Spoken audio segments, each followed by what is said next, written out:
Hi, I'm Ray. And I'm Saren.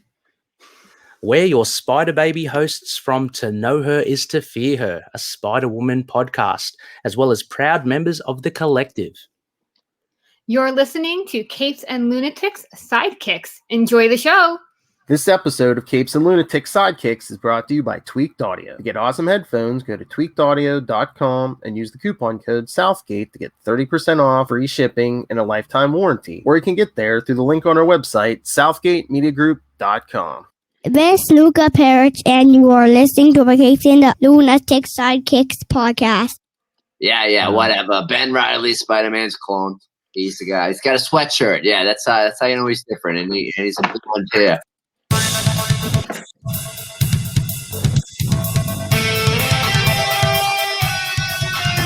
Hello and welcome back to, well, it's the end of the month. You know what's coming.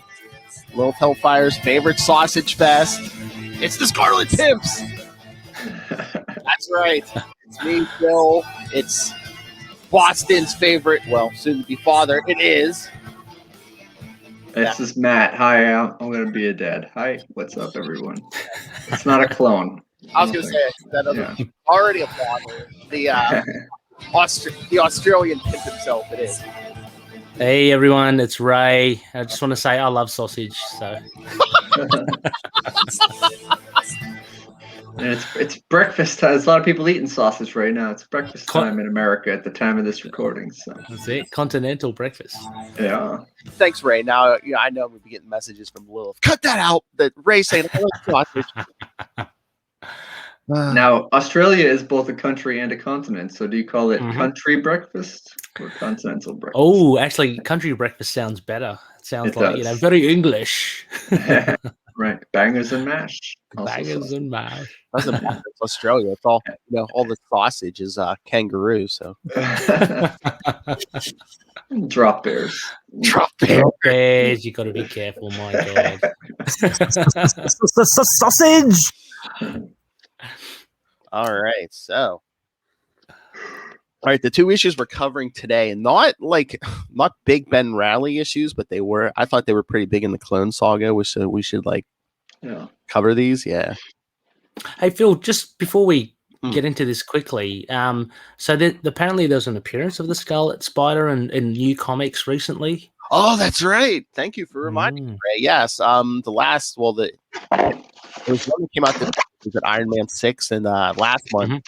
Yes, Iron Man put together a little quick team of like Misty Knight and the Gargoyle. And Ben Reilly, our boy the Scarlet Spider, is on this team. So yeah, check it out. Thank you for reminding me. So yes, modern appearance of the Scarlet Spider, kids.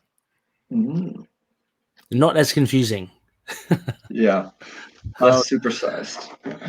It's like, okay, here's Spider-Man's clone. Here we go.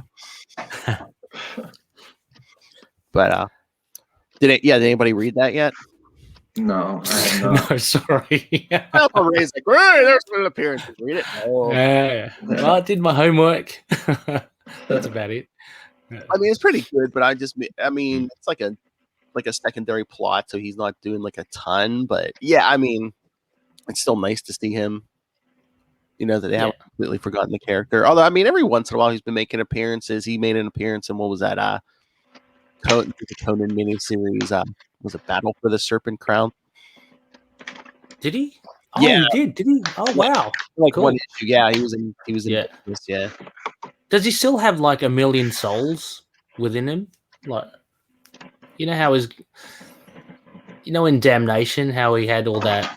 Something going on. He's been killed hundreds of times. Oh yeah, because when the Jackal brought him back, he kept killing him off and resurrecting him and stuff. So it was making him crazy. But I don't know. The last couple of appearances, they haven't gotten a lot into what's going on with him.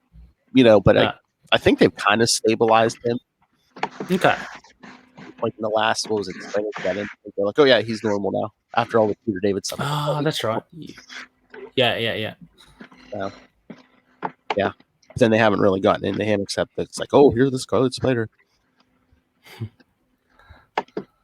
All right. So should we get to these issues? Sure. All Let's right. do it. Did anyone get the hollow disc on their issues? No. No. I love.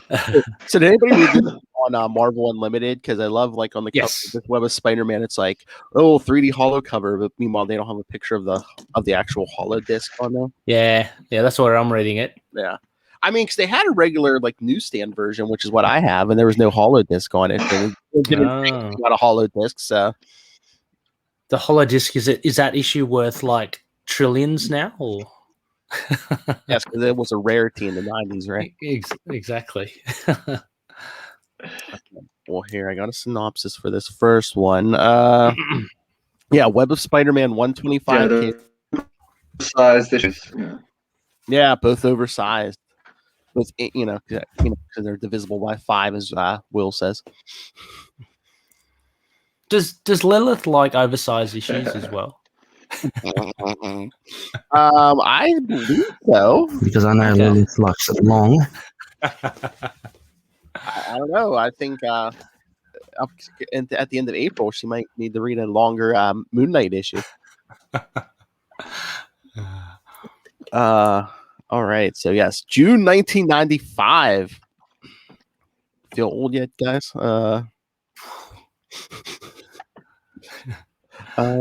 So writer, our buddy Terry Kavanaugh, penciler Steve Butler, inker Randy Emberlin, colorist Kevin Tinsley, letterer Steve Dutro, Janice Chang. Oh no, yeah, and Janice Chang. Editor Eric Fine and Danny Fingeroff.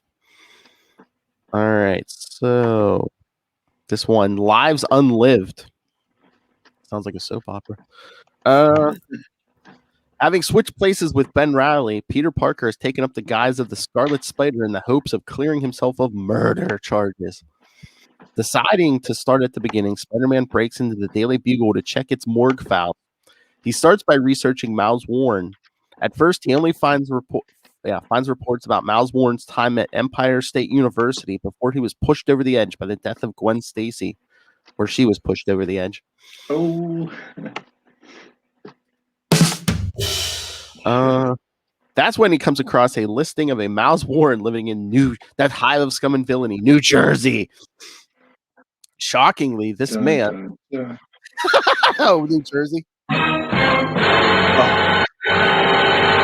Also, I just want to say that Gwen Stefani joke being the first one you made today, that's one way to make a big splash, Phil. So good work. Did you just say Gwen Stefani?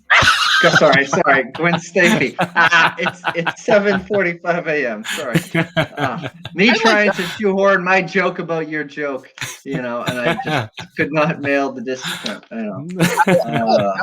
Gwen Stefani. I'm still walking under spider webs right now, so I'm clearing them. I'm trying to clear them. Spider webs. Oh wow! Didn't even connections. Oh my god, I want that. Now Gwen Stefani playing Gwen Stacy. She would make a good. Both blondes, striking both blondes, beauties. Yeah. He comes across in New Jersey. Shockingly, this man, the spitting image of the man who was the Jackal, made the news when he got eloped. This marriage happened during a period in which the Jackal was regenerating his body. Yeah, I remember when he was watching the Playboy channel. Suddenly,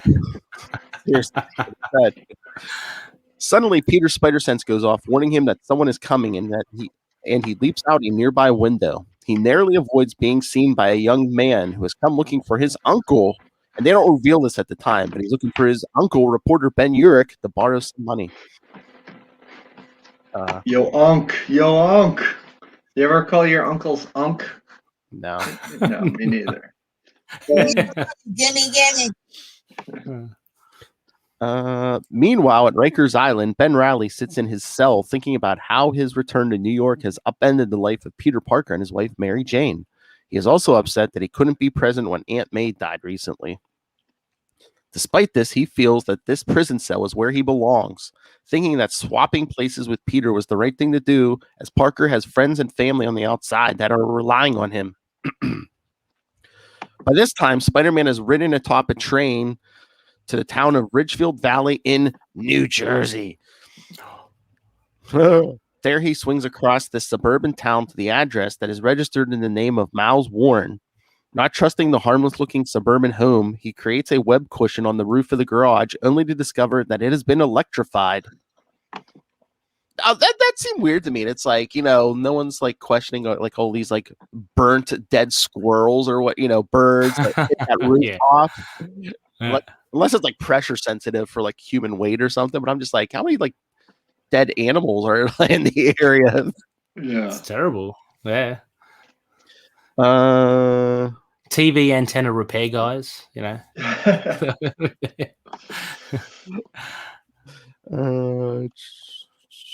Pulling off a window with a line of webbing, Spider-Man leaps into the garage and discovers a sophisticated laboratory. Deciding to take a closer look inside, Spider-Man breaks into the house and looks around. He discovers nothing more sinister than the trappings of a suburban couple. As he gazes at a wedding photo that depicts Miles Warren getting married to Gwen Stacy, I almost said Stefani, the web spider sense begins going off. When he turns around, he sees a woman who is the spitting image of Gwen Stacy standing in the doorway, armed with a broom. Get it, to kill a spider. When Peter pulls off his mask, Gwen becomes furious and tries to attack him. As Peter leaps out of the way, he is zapped with a taser by a man who looks exactly like Miles Warren. Gwen tells her husband, calling him Warren, that this is the man who has haunted her nightmares. While back in New York, Felicia Hardy visits Mary Jane. There she learns that Mary Jane is pregnant, all about Peter's clone, and how Ben Reilly switched places with Peter in prison so Parker could clear his name. This all goes a long way to explain why Peter didn't recognize Felicia when she visited him in prison the last episode. Mm-hmm. Mary Jane also expresses her concerns that Peter's radioactive blood may have an effect on her unborn child and how she has been under the care of Seward Trainer to discover this. After telling Felicia all of this, Felicia realizes that Mary Jane wants to talk this out with her husband and agrees to go out looking for him. Quickly changing into the Black Cat, Felicia swings off, assuring Mary Jane that she always gets her man. That's a cool splash page, though. When she jumps off the black. Yeah. Yes, she has an innie belly button. Because I don't say it, tight 90s costumes, but exactly. Yeah, of course. Back in New Jersey, Peter Parker wakes up to discover that the home he invaded is now deserted and wonders where the occupants were at. At that moment, the couple who look like Miles Warren and Gwen Stacy flee from their home. Warren assures his wife that while he has a right to protect his family, he did not kill the intruder. Gwen understands, considering the tragedy that Warren had suffered in the past. Warren thinks back to the past about his first wife, Monica, how they were in love and had 2 children together, and how he was in advertising under the name Chandler Bing. However, Warren's obsession with his work led him to neglect his family to the point where Monica and her children had left. Sadly, tragedy struck, and Monica and the children soon died in a car accident before Warren had a chance to reconcile with them. And we'll get more into that coming up in a few months in Scarlet Spider Unlimited #1.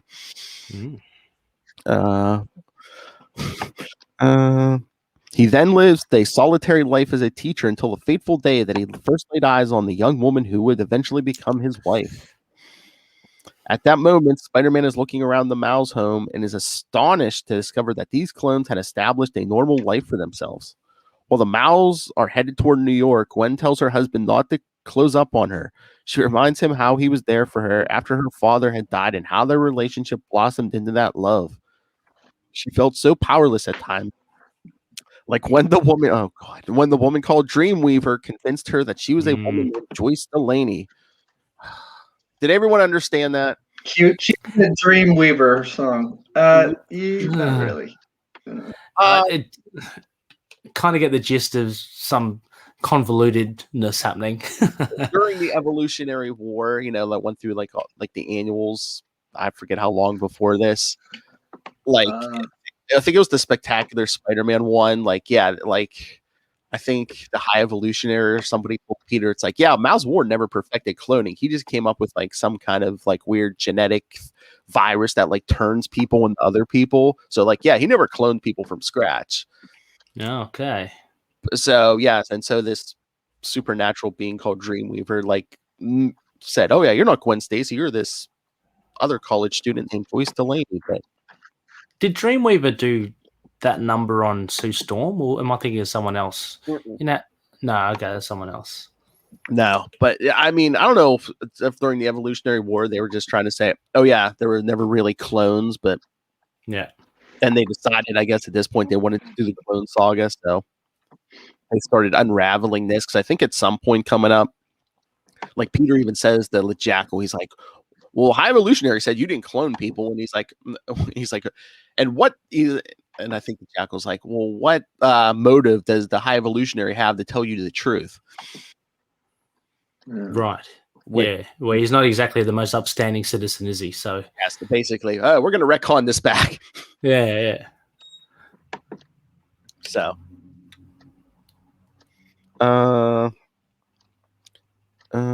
however, her beloved Miles Warren found her and reminded her who she really was. Meanwhile, Spider-Man has broken into a safe in Warren Miles's lab. Yes, he switched his name around. There he discovered files that indicate not only was Warren Miles aware of the fact that he was a clone, and that the Gwen Stacy clone that is with him is the one that he was convinced was really a woman named Joyce Delaney, which I believe is also that original Gwen clone from, remember, way back in the beginning. As Warren Miles tells his wife that he has done everything to protect them from forces that would try and harm them, Parker learns that this version of Miles Warren was trying to develop a cure for the degeneration factor that affects all of the Jackal's clones. He was amazed to see what Miles Warren would have been capable of doing if he wasn't obsessed with destroying Spider-Man. That's when he discovers something in the notes about the Gwen Stacy clone and becomes concerned for her safety. He swings off to follow the Miles couple, able to track them thanks to a spider tracer he planted on their car earlier. At that moment, a new Green Goblin flies out into the night sky looking for action. Well, as Miles drives toward a toll on the George Washington Bridge, he spots Spider-Man in his rearview mirror and tries to speed away. With other drivers put at risk of getting into a collision, the wall crawler quickly stops anyone from getting injured. With that, webbing. Impact webbing. Exterior web bags. Just on the gob. Yes. A couple of balls down the gob. Meanwhile, in his panic to get away from Spider-Man, Warren crashes his car. Suddenly, the Green Goblin flies in and pulls Gwen from the car. The Goblin takes her atop the bridge and assures her that he will get to her husband next. Spotting the Goblin, the web slinger thinks that he is attacking the clone of Gwen and swings up to save her. In a panic, Miles climbs out of the car and pulls out a gun and begins shooting at both Spider-Man and the Green Goblin. As the clone of Gwen tries to dodge the bullets, all right. Yeah. Forget figures in the shadows this issue. We're going to do the other trope. She tries to dodge the bullets. History repeats itself when she trips over the edge of the bridge and begins to plummet to the water below. So this is at least the second time we've done this during the Clone Saga. However, this time Spider-Man is able to swing down and save the life of the clone. When he gets Gwen to safety, they witness Warren Miles' car fall into the water below. Spider-Man leaps in after them, but when the wall crawler pulls Warren out of the water, he is already dead and his body degenerates in the genetic goop. Yeah, it looks like Toxie the Avenger in a microwave, but in the water. That's what it looks like. I know. Spider-Man thinks about how much of a waste this all was, as this version of Miles Warren could have found the cure for the clone degeneration. When the wall crawler gets back up onto the bridge, there's no sign of the Gwen Stacy clone or the new Green Goblin. This entire encounter leaves Peter with more questions than answers, while elsewhere in the city, the Green Goblin returns to his home. He was actually trying to save Gwen and her husband and failed miserably. He pulls off his mask and tosses it aside, realizing that he has yet to learn a great deal about the responsibility needed to use his powers in the future. Yeah, weird twist. The Green Goblin is trying to be a hero, just not quite well versed in it. I don't know.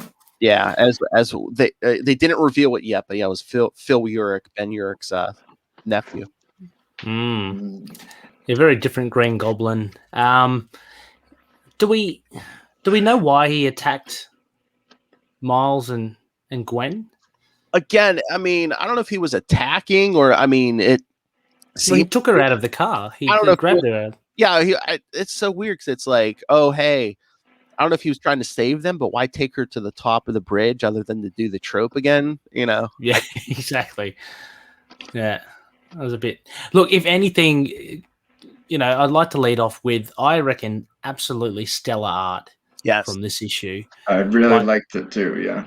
Oh man, I love how like the artists all involved, the colorists as well, use that red, but they used a black, like similar to like they do with Daredevil. You know how they just it's essentially a red suit, but by having all those kind of details in black, it just it looks really good. And not only that, but the likes of, as you said, Black Cat and and there's a Green Goblin splash as well. It's all really cool. Oh yeah. This new Green Goblin may not be effective as a hero, but he does look cool. He looks buff. It does. And a little bit modern for the, you know, not just a guy in a little green suit, but and the board he's flying around on. Yeah, pretty good. What is he like? Has he stolen a lot of like Osborn tech or something? How did Phil Urich get? How did your namesake get it? Whoa, wait, what? Oh yes, Phil. But, yeah, I mean they get more into it in Green Goblin #1, but yeah, I forget. Phil Urich somehow stumbles on like one of the old Norman Osborn. I think it's either Norman or Harry's old warehouse full of like goblin stuff, and like the costume basically like gives him his powers. But yeah, so he decides to try to be a hero until. You know, I think the series lasted like 18 issues when during Onslaught, his Sentinel like trashes the suit and it doesn't work anymore. Okay. Yeah, Monster. Yeah, I thought this issue was interesting, showing, I guess, Warren Miles, as he's called here, and Gwen. Just what happens to these other clones. Yeah, I don't know. It's a weird one for the 120. I feel like we are like, you know, we do this show monthly, and there's a certain flavor with this clone saga. Like I feel we're straight back into it, and there's I don't know. I don't know what to make of this. I love how Peter Parker and Ben have switched positions, because that's good, because then we get to essentially see Peter Parker still, but we get the cool. Well, I think it's cool. Scarlet Spider costume being used. But I don't know. Just more clones. Everything's happening with clones. Again, the interesting thing is the Green Goblin. The Green Goblins, that's a new element that's been introduced, so that's good. But I guess we see the Jackal. We see him in the next issue that we cover, which is cool. But then again, even more questions are thrown up there to kind of keep it going, as you say, Phil. Yeah. And we'll also see the Green Goblin in the next issue also. Yeah, I like the way that they kind of, as you were saying, Ray, the switching of Ben being in jail and Peter wearing Ben's costume. Because, I mean, I don't know if it was intentional or not, but there was probably some fan service being paid, because a lot of people might not have been fully on board with less of the original Peter Parker Spider-Man in their Spider-Man issues. So this is sort of finding a compromise almost in a way. And then the next issue, he just gets a new Spider-Man costume, but you know, for now it's cool. And you still see the classic costume in the flashbacks near the end, the very last panel with Gwen walking down the street and the image of Spider-Man kind of looming over her. Yeah, I like that. Yeah. How about yourself, Phil? What are your thoughts on on this issue? Again, I like this issue. I mean, again, it's a lot of it's probably like nonsense to keep the storyline move, just keep going. But I mean, I like it. I remember picking this up, and it's just like, yeah, it's probably kind of silly, but I like the action and of course, I mean, I get it. It's just like, oh, we're doing the bridge thing again, but it was still kind of cool. And I know you can't tell me that this was the lead up to that bridge thing again. I mean, as beautiful as it was to look at, with him swinging and the whole idea of getting it right this time and, playing off his mistakes or learning from his mistakes. Yeah, I don't know. For that to be the finale, like the main climax of this issue, I think it's a bit, oh, come on. So that's why I'm kind of thankful the Green Goblin kind of shows up at least, because then that's another element. I mean, I understand he's looking for Miles Warren, and again, you get that whole creepy vibe, like going through the history of him again, and just this thing of him being fixated with Gwen Stacy as student. Just like, yeah, just reminded of how kind of icky he can be. Yeah, I don't know if that was like the original plan, because like Lilith and I mean, well, everyone will hear it next episode, but we covered the first appearance of the Punisher, and that's like before anyone knew who the Jackal was, and he just seemed like he wanted to take over organized crime in New York, and then once they reveal who he is, it's like, because I love Gwen Stacy and she didn't love me back, It's yeah, creepy, bit weird. Pretty cool to see the use of webbing though, like you mentioned about on top of the roof. So again, some stuff that we don't typically see Spider-Man use webbing for, but I guess he's using the different canisters from the Scarlet Spider thing. So he can use, makes that kind of bouncy, what is it? So it doesn't get electrified with the roof. Like a web bag or something, yeah. Web bag. And the same with that web, what do they call it? Web padding or something in between the cars. So that was pretty nifty. Oh, yeah. Yeah. A bit more on MJ about her pregnancy. That's always good to keep that ticking over. Always good to see the Black Cat in there. Because she's, let's face it, she's quite popular now, isn't she? Like, Jed McKay's run has been great. Oh, yeah. I mean, this is like the second run of that book. Yeah. Yeah. I know everyone on our team loves it, yeah. Yeah. But, but yeah, I don't know. Main takeaway, yeah, Green Goblin for me. I was glad that the next one, Spectacular, was Green Goblin centric. 225 that we do, yeah. So, Spectacular Spider-Man 225 again, June 1995. Cover of that's a Scott McDaniel cover. You know him from Daredevil work and Nightwing work. Yeah. Just a quick thing about the covers. We mentioned the difference between the newsstand and the hologram disc one. So the newsstand of Web of didn't have like a substitute for where the circular hologram on the cover was. It was just with the imagery of the cover. But the Spectacular Spider-Man, the newsstand one has a big Green Goblin flaming pumpkin just drawn, but then like there's also a hologram of it kinda in the fancy edition. Yeah. It's kind of noteworthy, I think. Yeah. Yeah, Marvel Unlimited shows, yeah. Which is interesting. They show the holo disc option. You would have thought, as you said, Matt, that they would have probably put just like a drawn one. I mean, translate a lot better on digital, but anyway. Right, yeah. I could like spin those covers. What was it? I think because I have the holo disc for this one. You have to kind of like spin the issue to like see the hologram move or whatever. Yeah. You know what? It wasn't always perfect. Yeah. No. You know what they should have done for the 90s covers? These bloody, what do you call them? Gimmicky covers. Remember back in the day in the 90s that those 3D drawings that you meant to just stare at and look behind it? Did you ever get them? Like, What Oh, to do with yeah. it? I don't know what you're talking about. Yeah, but Yeah. Like for Mallrats, it's a schooner. It's a sailboat. Yeah. It works though. Like it's Yeah. amazing. Yeah. I just It wonder. just takes. I just wonder if they were like, oh, there's some people who can't do that. It's just be like, Yeah.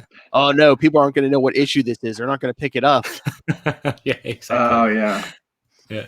That would have been very ambitious, but yeah, I think it was all about relaxing your eyes or your perception. Just zoning out. Yeah. We're just told to zone out, and Yeah. you'd kind of get it. I gotta go look, see if I can find some imagery of those online later. See if that Yeah. works the same on a screen as it does. Oh yeah, on a page. screen. Yeah, Yeah. I'm not sure if it would. Yeah. Yeah. Because did everybody watch Seinfeld? Yeah, Mr. Pitt couldn't see those things. That's right. But no, these hollow discs. I mean, it's only like a little part of the cover. Like all the other '90s gimmicks usually covered like the whole cover. You know, like Mhm. foil or whatever. Maybe Yeah. 95, saving money now. Things are looking Yeah. a little bleak. Oh, Yeah. They spent a lot of money on the Prism cards or something. Exactly. Yeah.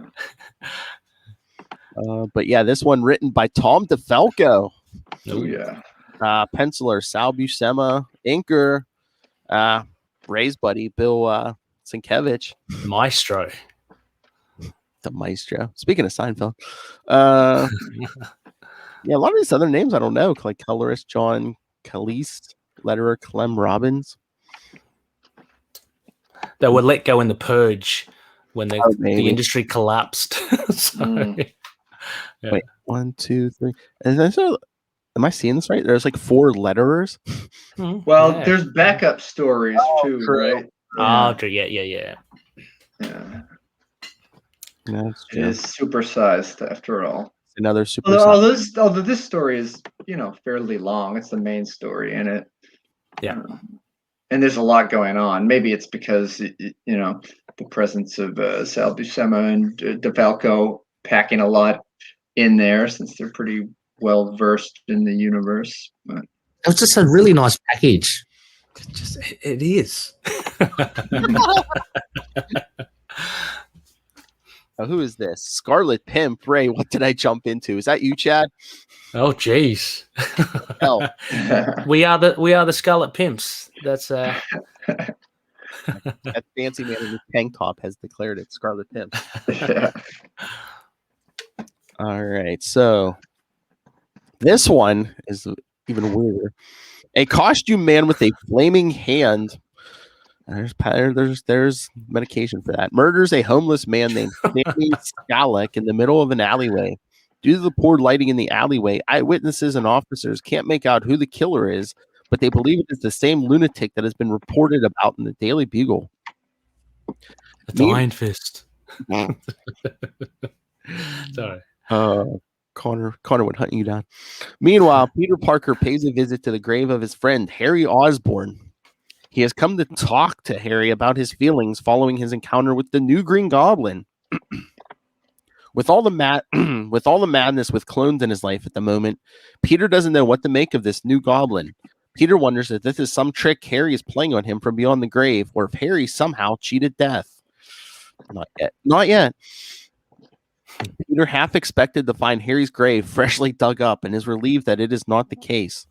After his visit, Peter puts on the Scarlet Spider costume he brought with him. He feels strange wearing it, but all of his own costumes have been destroyed.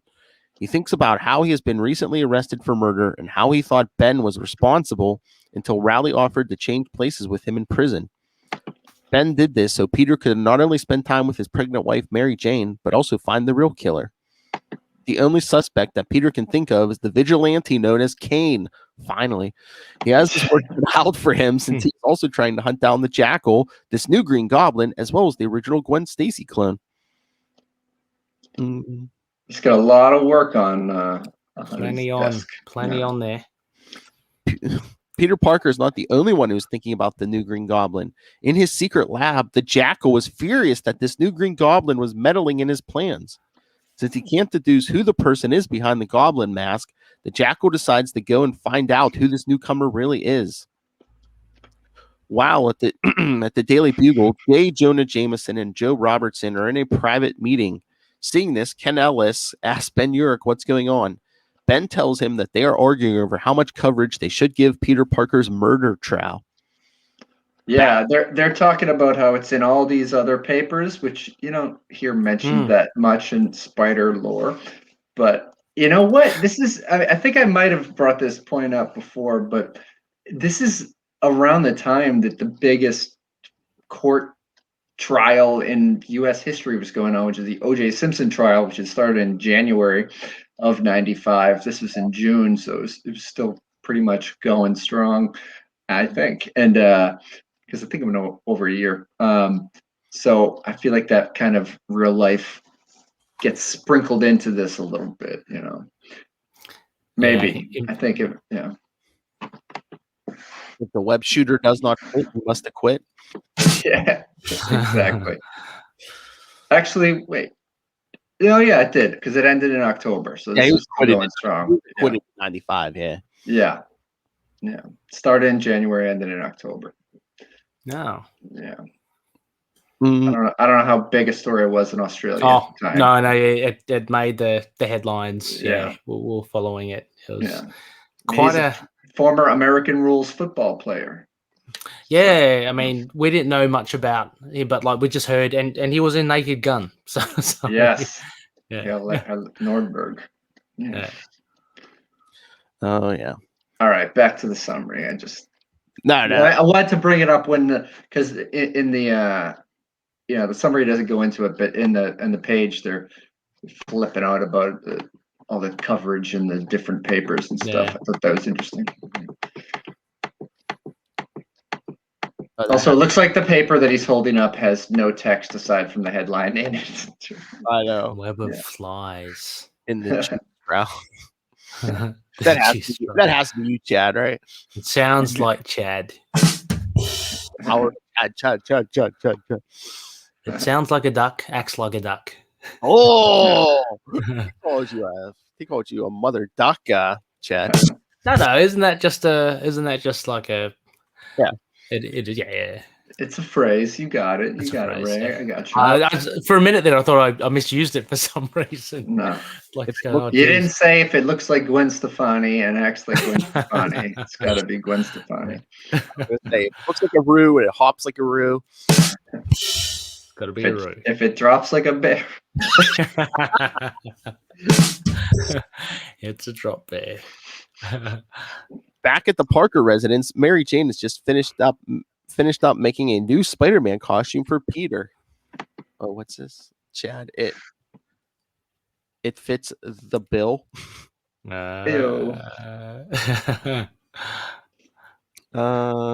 She's trying to keep her mind off the concerns for her baby that have been raised when she agreed to be examined by Ben Reilly's friend Seward Trainer. That's when Peter comes home and he is happy to see her. Oh, is he? However, his visit is going to be brief. With his trial coming up, he needs to find Kane and bring him to justice. Mary Jane insists that Peter needs to take a break and spend time with her. That's when a news report comes on about the homeless people being murdered in the city. Resigning to the fact that her husband is going to go back out into the city, she realizes that he isn't ignoring their problems, that he needs to keep moving in order to prevent himself from giving into the fear that he is rushing through his mind. As Peter leaves his home, he is unaware that he is being observed by the Jackal. Meanwhile, Mary Jane wishes she had someone she could talk to about everything that is going on in her life, when she suddenly remembers that she does. It's Ben Reilly. I mean, seriously. Friend zone, Ben. Yeah, but I mean, that's what clones are for, aren't they? If you can't make time with your hubby, just talk to a clone. Exactly. For good times, for bad times. That's what clones are for. You beat me to it, you son of There's a lot of musical cues in this episode.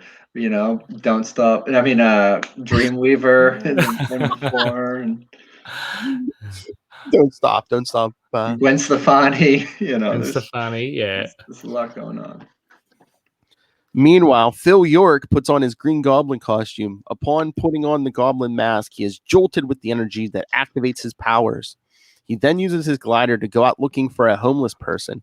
Can I just say, Phil, as well? I quote here, and his muscles swell. Yes, I like that they mentioned that in the panel, and his muscles swell. I don't know if they like physically grew because I think that was like the 2-part thing. It was like he got splashed with some like I don't know if it was like goblin juice or whatever, but like that, and then putting on the costume like activated like super strength and stuff. So again, another Tom DeFalco thing. So I don't. Thank you, Chad. What do you say? The swole goblin. Yes, he's swole. He's gobbling down the protein shakes and pumping some iron. Maybe they got a little swell on that way. I don't know. He's drinking some green drink. Yeah. Hey. Pumpkin's got some protein in it, I think. Pumpkin seeds. I don't know. I'm not in shit.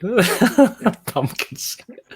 They look for a homeless person. Finding an ideal candidate, he hovers over silently nearby when he is suddenly ambushed by Spider-Man. The wall crawler thinks that the Green Goblin is responsible for the death of the homeless. Put on the defensive, the Green Goblin tries to explain that he is innocent, but the web slinger isn't willing to listen. Realizing that he is in over his head and he wants to avoid hurting Spider-Man with his lunatic laugh, yes, another one of his weapons, the Goblin flees. With his second encounter, Spider-Man is certain that this is not Harry Osborn and wonders who this inexperienced newcomer is and where his powers come from. Watching the battle is the Jackal, who is very interested in seeing the outcome of this battle. As Spider-Man chases the Goblin, the real killer, a costume criminal calling himself Fire Fist, God. selects another victim. Again, it's the 90s, kids. Yeah. Terrible. Fire Fist. Hot Fingers would be a better name, perhaps, but I don't know. But again, I mean, I think Gray unintentionally made the joke. It's like, so is Iron Fist sue him for trademark infringement? Pretty much. I mean, iron is forged in fire. You can't have Iron Fist without Fire Fist. I think Danny Rand would make short work of this guy. Let's say, yeah. I mean, I think Power Pack would make short work of this guy. Speedball. Foggy. Slapstick. Foggy Nelson. At that moment, Mary Jane visits Ben Reilly in prison to ask for his advice on what to do about the baby. She wonders if she should get an abortion before it is too late. Yeah, big issues here. Jeez. I know. I was going to say, she never. Big issues in this big issue. I know, man. Ben surprises her by saying that he is pro-life. Well, yeah, because he's a clone. Yeah. However, he tells her that the choice is ultimately hers, but she should wait until she gets all the facts before making a decision. Yeah, that's heavy for a comic. Yeah, it is. Yeah, just slot it in there, just like the one page. I know. Yeah. Back in the alley, Fire Fist is ranting about how America has been infested with the weak, and that he does what he does to make this country great again. Yeah. I don't know if that was written. If this summary was written in the last 4 or 5 years. I know. I mean, it is something that Bill Clinton said briefly. He didn't make a whole clothing line made in China that was about it, but it's interesting. Hang on, and maybe it works the other way. Could Donald be a Spotty fan? So I mean, he was a New Yorker, so. I mean, did they use that phrasing in the book? I don't know. No. I don't think so. Greatest nation on earth, on this earth. Yeah. Yeah. Oh, maybe this summary did that. I think it's just a summary. Yeah. Okay, hold on. Chad's going. It's a bit of light trolling in the summary. Firefish should go get that rash checked. And here's a good point. Isn't Ben Catholic as well? I don't know. And you would think that, I mean, not to be too overly pessimistic about it, but you think that he would you could say he'd be a little bit more sympathetic if he's pro-life. He'd be like, okay, I understand not wanting to give birth to a baby when you can just whip one up like me, you know. So Oh, yeah, true. That as well. adopt a clone, you know, or something. Exactly. He'd be championing those things, you know, being a clone himself. Yeah. Ready for this, Ray? I don't think this is a Yeah. shot, Ray. Chad said, we can't trust Bill Clinton. He signed off on Mark Spector's registry card. Oh, that is true. That is Wow. true. He signed off on it, but that was from God. I forgot his name now. That doctor. Kevorkian? No. No. The guy. Anyway, he was in issue 14. He kind of approved Mark's evaluation. Yeah. Yeah, I gotcha. But I mean, Bill Clinton said a lot of things, Chad. You know, there's always a mouthful. We don't know even this might not be Chad. It might be a Power of Chad. like a clone of Chad. Oh, see, Ray needs co-host, so he just starts cloning everybody. That's it. And at Kona, you know, they are one in the same, basically. Oh, the Connors, yeah, they just switch last name. Before Firefist can kill the homeless man, the Green Goblin arrives and pulls him away. Taking a cue from the Goblin, Spider-Man swings and attacks Firefist. The wall crawler is quickly put on the defensive when Firefist begins whipping fireballs with his flamethrower gauntlet. Wow. Yeah, why does he need a flamethrower if he's got fire in his fists? Come on. What a menace. Performance anxiety? I don't know. Yeah. Goes down the gob. And they just mentioned that he's murdering homeless in the summary, but he's burning them, which is pretty outright savage. Oh, yeah. Too much. Ultimately, Firefist damages the side of a building, burying Spider-Man alive. Seeing this, the Jackal is about to step in since he still has a need for Parker, but that's when the new Green Goblin comes to Spider-Man's aid. Seeing this, the Jackal is convinced that this new Goblin is not another Osborn. Well, back at the Daily Bugle, Joe Robertson continues to argue with Jameson about the murder trial. He points out that they are being scooped by every other paper in New York, and they need to report on this. Otherwise, all the awards the Bugle has won for journalism will mean nothing. With that, he storms out of the office, leaving Jameson to think this over. Meanwhile, the Goblin keeps Firefist on the defensive, using his sonic laugh to confuse his foe. This gives Spider-Man time to dig himself out of the rubble, wondering why this new Goblin would risk his life to save Spider-Man. Boy, someone capitalized this. The wall crawler quickly knocks out Firefist while he is busy. It's capitalized while wrapping up the killer for the police. The Green Goblin flees the scene. As he heads for home, the Goblin can't believe that he was unable to take down such a pathetic villain and briefly considers giving up on being a hero. It's pretty bad. Yeah. So it was on purpose. Once Spider-Man finishes wrapping up Firefist, his spider sense briefly goes off, finally detecting the presence of the Jackal. However, as the villain slips away and the warning subsides, the wall crawler dismisses it and heads for home. Soon the Jackal returns to his lab when he is joined by the Peter Parker clone. Well, the third Peter Parker clone. He is delighted because he has been waiting for this clone to arrive. Another clone for the collection. You know, not Peter Parker, not Ben Reilly, not Kane. Hang on. So this is the other one that... did we jump ahead in our previous episodes about that third clone? You know, we know what he turns into, right? Oh, yeah. Yeah. Okay. But yeah, he comes back. Yeah. Well, remember, Screer grabbed them, so I don't know if he like resurrected them or so this is the Jackal fixed them. It's still chronologically after that event. Yes. Oh, okay. Yeah. Okay. Oh, he was a bit of a handful before, wasn't he? Oh, the Screer picked up his remains. Yes. Yeah. But I don't know, Matt. What do you reckon about this issue? I think it's weird because I don't know. Sometimes you go on the name value. You have a little high expectations when you see Tom DeFalco and mentioned, but I think I enjoyed the Web of issue a little bit more in terms of even though they kind of went down the Gwen road, I kind of preferred the art to it a little bit. Although they did make some interesting choices in the near the end of this issue, and I guess in terms of art and setting up things to come. Like so, not the last page, but the two before, where you have kind of mirror images of the Green Goblin get beaten up on himself, talking about how he's like, things can't get any worse, could they? As he's flying away. And then you had a very similar panel in the next page with Spider-Man saying, things can't be as bad as they seem, can they? And flying away and sort of setting up, obviously, things to come with the Jackal and possibly Kane and the trial and all that.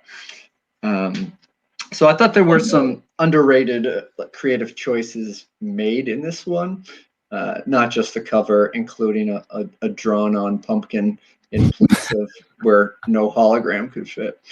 But it's like someone's taken something out and someone's just like drawn a little smiley face on that. Exactly, this was here. Yeah. And what's like the weird theme of the Clone Saga, where it's just like homeless people just getting killed left and right? I mean, that Rich Gannon from a couple episodes back. Yeah.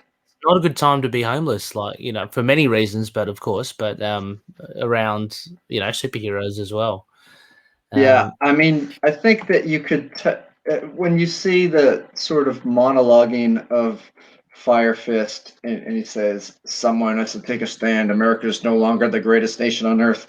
And he's blaming it on the homeless, but I mean, that you could substitute them for immigrants or things like that, but maybe that just wasn't as prevalent or as popular and outspoken view to have as it is presently, unfortunately. So that's a possibility, and it's also how many feathers do you want to ruffle as a comic, because there are people worldwide reading this, there are people who are immigrants reading this. Like, I don't know how many homeless people were reading this or advocating for the homeless to get offended by it. It was almost like a trope where it probably wouldn't be as used as much now, but it was, I don't want to say lazy, but just kind of an easy go-to back then. Yeah, I think that's it, exactly. I think it's an easy go-to, and like little feathers, little ruffling of feathers, it certainly was. I mean, I was thinking of I'm thinking, Phil, of the 90s Flash TV show, and I remember there were these things about homeless experimentation, which you see time and time again in the 90s. So yeah, I think that's certainly this instance here as well. Look, I thought the art was, I love that Stephen Butler stuff in Web of Spider-Man. There are instances here, and I do love Sal Buscema and Bill Sienkiewicz as well. There are some really great splashes here. Like, for me, my favorite's that Green Goblin reveal. So really darkly drawn. I think that's really good. I think overall, I'd agree with you, Matt. I think the Web of Spider-Man art-wise, I think is a lot more consistent and really cool to look at throughout. But I think in this issue, there are instances of really, really inspired kind of artwork. Like, there's that bit with the Jackal's face with a bit of the red lighting, a close-up of him. It's almost like a Jay Lee for me, Phil. I think with that kind of etched, I don't know, inking style, and even that last page of the Jackal side on, but also there's a lot of Fire Fist, very 90s kind of use of like color and light. That just has a particular, I don't know, just a particular effect. It's really cool. I don't know. I kind of like this issue, Matt. Just in the fact that it is very not Fire Fist. I just love to hate him. That sort of stuff. Yeah. It's deliciously bad. And I like that. It's got the same trope as well, a similar trope. We're talking about the Gwen Stacy bridge jump off. Over here again, we get Spider-Man under a pile of rubble. I mean, Yes, how many that's times a has he- how many throwback too. Yeah. Yeah. How many times has he kind of overcome his, anxieties and busted himself out of rubble?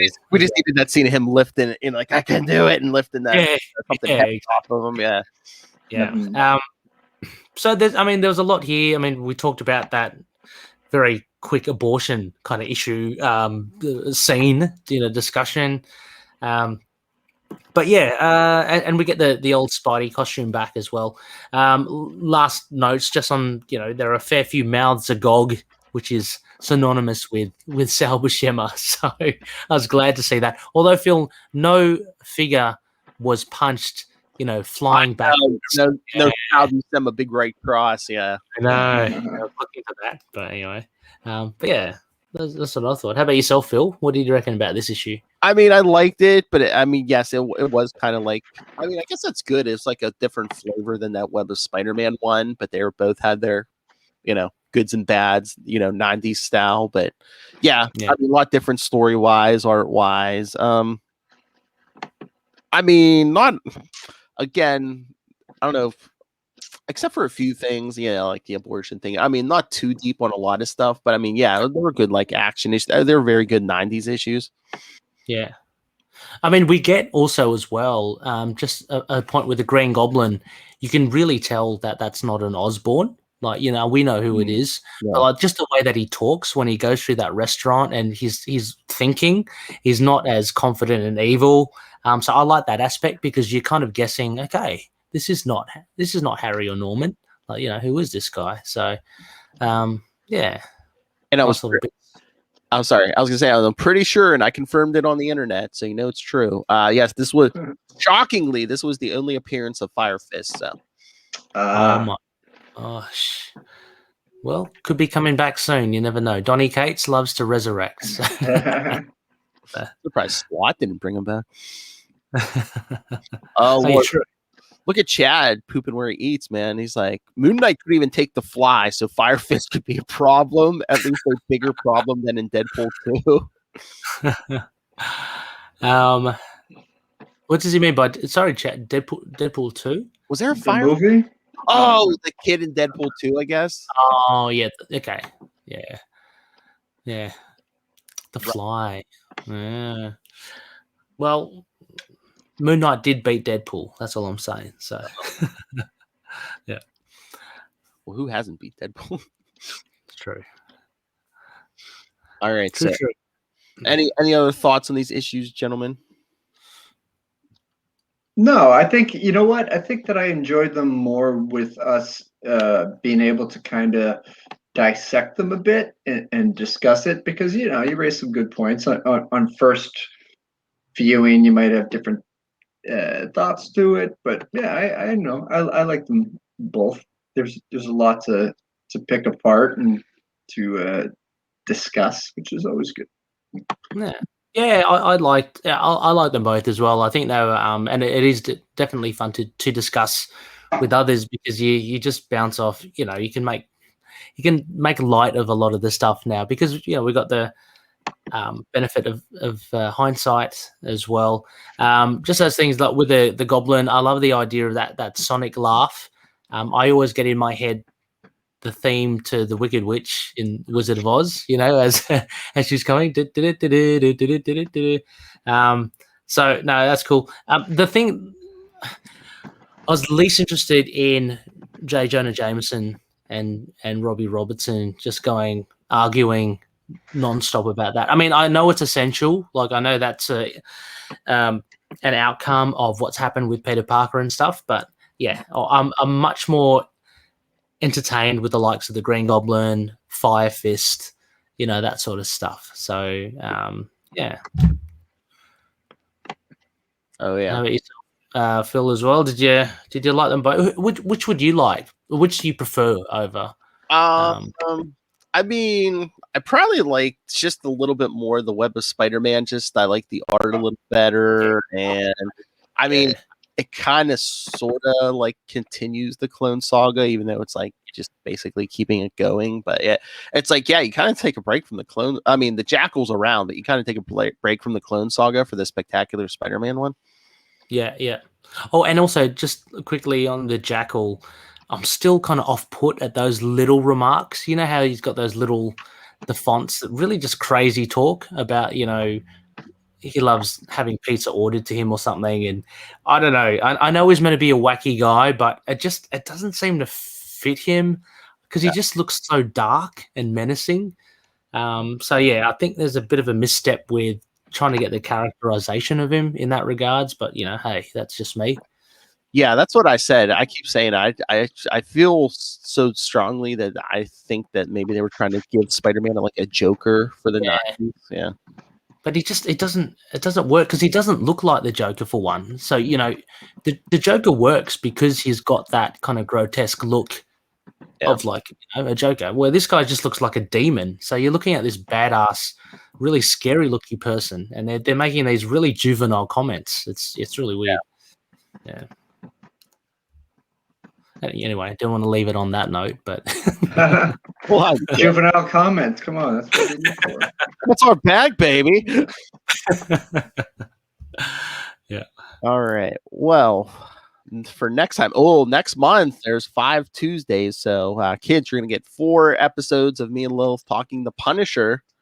Of course, we already did the first appearance, and then we're going to do Amazing Spider-Man 201 and 202, followed by Spectacular Spider-Man 140 through 143. I think Tombstone's in those. Yes. Followed by Amazing Spider-Man 330 and 331. But of course, I know what you're waiting on next month for this Scarlet Pimps. We're going to be covering the trial. The trial's here, kids. The trial of Peter Parker. Oh, Matt, you better get your best suit on, for the trial. Juror number 5. Web of Spider-Man 126, Amazing Spider-Man 403, Spider-Man 60, and Spectacular Spider-Man 226. Oh, where the cover says the real Spider-Man revealed. It's all happening, except does it then kind of get elongated again? Yes. Oh Lord. Okay, Chad. Ready for this? Remember how I said, I thought the Jackal was like their attempt at a Joker? Are you saying he's the Jacker?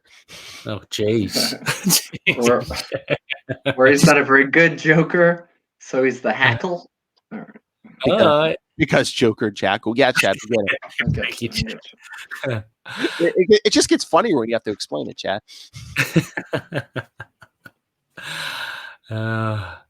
The Jacker, that sounds like Capes and Lunatics After Dark, really. Come on. I know. Sounds like a for Fire Fist. Jeez. All right, kids. So yes, send your thoughts on all that Punisher goodness. Yes, next month the trial of Peter Parker, and then in April, I'm hoping to get some more Matt Kona appearances because we're going to have at least 2 Turn of the Century episodes for Spider-Man, and then one for papers. Yes. Turn of the Century. Bit of a tea. Yeah. What did you put up, Chad? I can't even tell what that is. Oh, that's two beers clinking. Wow. Yeah. Cheers. All right. So everyone, send your thoughts on any or all of that. capesandlunatics@gmail.com or call the voicemail 614-382-2737. That's 614-38-CAPES. And remember to follow Ultimate Spider Cast on Facebook, Twitter. You can find links to all of our various social medias, link to this YouTube. Oh, go join Web of Spider-Man, our Facebook group, now at 1.1 thousand members. Nice. I know that one blows. I think Batman's a little over 600. Yeah, Spider-Man's over 1,000. Well, Spider-Man. Spider-Man. Top tier. That's right. So yes, find links to everything we do and merchandise and Patreons and Ray's home phone number all in one place. That's Linktree, linktr.ee/capesandlunatics. And remember to support our sponsors, Tweaked Audio and Hunt a Killer. Use the code Southgate for a discount on both of those. Go pick up Pod Life, the book, now in digital and paperback. And when you do, go on Amazon, use the link for Southgate Media Group right down there in the show notes. Help us support this show, the network, and that man in the shadows, Rob Master Doom Southgate. Make it rain, so says Master Doom. Your weak sauce. Mark my words. All right, Matt Kona, where can people find you? Talking OJ, talking Yes. Funny. I'm just living my best 90s life, sitting around at Matt Kona across all the social media platforms. And yeah, if you have any parenting tips, let me know. I'm soliciting you guys, everybody, anybody. I'll let me know. If you want to send me some gifts like Phil did, hey, check it out. tinyurl.com/Matt and Yael. No, that's it. I'm just panhandling on the internet. That's all I'm doing. Send him diapers. Yeah. See you later, bunkie. All right, Ray. I think you do podcasts, right? Where can you? Yeah, sure. Look, the best way to contact me is on Twitter at RayRayPod, REYREY pod. So that covers everything from Into the Night, Last Sons of Krypton, To Know Her Is to Fear Her, and and of course, I'm happy to. I love to chat about Scarlet Spider as well, and Gwen Stefani. Just keep them coming. So, so at RayRayPod, and that should lead you to everything else. Look how big it is. It's massive. What is that? The Moon Knight. all capitalized. Yes, and I shall be changing the Spider-Woman podcast soon. Oh, to the has to be. Lilith will be played Out of the pouch. Boing. All right, kitties. Thank you for joining us for another Pimp Fest. Again, 1 month. The trial is here. We get an acquittal. You know there's going to be drama in the courtroom. Pretty good. Especially when Kate shows up. But until then, swing on that. Whip, whip, whip, whip.